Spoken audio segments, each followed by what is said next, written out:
কাশ্মীরের শান ডাল লেক। ডাল লেক আর কাশ্মীর গোটা বিশ্বের কাছে সবচেয়ে বেশি সার্চেবল কিওয়ার্ড। ভারতের ভূস্বর্গ এই ডাল লেককে ছোট থেকেই বাঁচানোর মিশন নিয়েছে সপ্তম শ্রেণীর ছাত্রী জান্নাত। শুরুটা করেছিল সেই 5 বছর বয়স থেকে বাবার হাত ধরে। পর্যটনের মরশুমগুলিতে ডাল লেকে মানুষের ভিড় লেগেই থাকে। মানুষের ভিড়ে তাদের সচেতনতার অভাবে নানাভাবে দূষিত হয় এই লেকের জল। জান্নাত ছোটবেলা থেকে ডিঙি নৌকা করে সেই নোংরা পরিষ্কারের কাজ করছে একদম ব্যক্তিগতভাবে। আর এই কাজে তাকে বরাবর উৎসাহ জুগিয়েছে তার বাবা তারিক আহমেদ। যখন ভারতের প্রধানমন্ত্রী তার মন কি বাত অনুষ্ঠানে জান্নাতের এই নিরলস পরিশ্রমের কথা তুলে ধরলেন, তারপর থেকেই সে রাতারাতি বিখ্যাত নেট দুনিয়ায়। ডাক এসেছে দিল্লি থেকে চেঞ্জ মেকার্স ওয়ার্ল্ড কাপে। এবার ভারতের প্রতিনিধিত্ব করবে বিশ্বমঞ্চে কাশ্মীরের জান্নাত। শুনুন জান্নাতের সেই নিরলস পরিশ্রমের কাহিনী তার নিজের মুখ থেকেই। जब मैं 5 साल की थी मुझे बचपन से था कि मैं एनवायरनमेंट के साथ रहूं और मैं चाहती थी कि डल लेक कितना साफ़ रहे कि यहाँ जो भी टूरिस्ट आए वो सोचे कि हाँ ये सच में ही जन्नत है। वर्ल्ड में सबसे अच्छी लेक मानी जाती है, कश्मीर में भी।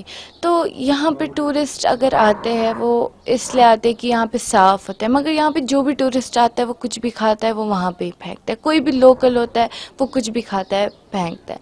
बट यहाँ पे लोकल्स की भी उतनी गलती नहीं होती है, क्योंकि यहाँ पे जो सर्विसेज होती है वो कूड़ा उठाने की वो टाइम पर नहीं आती है, कभी महीने में आती ही नहीं है या महीने में एक बार आती है। तो लोग मजबूर हो जाते हैं कि वो डल में फेंके। डाइपर होते हैं, बोतलें होती है, चप्पलें होते हैं, पता नहीं क्या क्या कूड़ा होता है। और जब मैंने ऐसा देखा कि यहाँ पे इतनी गंदगी है तो मैंने सोचा, मेरे पापा उससे पहले ही बहुत ज़्यादा डल लेक के ऊपर काम करते थे, एनवायरनमेंट के ऊपर। तो मैंने उनसे भी पूछा, उनसे भी थोड़ा पूछा कि इसमें कैसे साफ़ करेंगे। फिर मैंने उनके साथ, जब मैं 5 साल की थी तब से अभी तक मैं उनके साथ हेल्प करती हूँ इस डल लेक को साफ़ करने की, और मैं आगे भी चाहती हूँ कि मैं इस डल लेक को साफ़ रखूँ। और हमने एक मशीन लाई है, हमने एक प्रोजेक्ट बनाया अजमत डल। हमने इसमें बहुत सारे मोहल्ले पकड़े हैं, उनको हर एक घर को 2-2 डस्टबिन दिए, उनके सराउंडिंग साफ़ किए हैं, उनको डस्टबिन्स दिए। और हमने एक मशीन लाई है यहाँ पे डल लेक में जो कूड़ा उठाती है, वो कहीं पे भी जा सकती है और वहाँ से कूड़ा वो रिमोट पे है।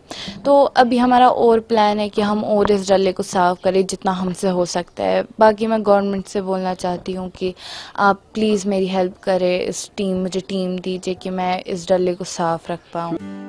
যারা ভারতের কাশ্মীরকে ভারত থেকে বিচ্ছিন্ন করতে চেয়েছে বারবার, তাদের মুখে কার্যত ঝামা ঘষে দিল কাশ্মীরের এই ছোট্ট জান্নাত। Bureau report, news poll Bangla.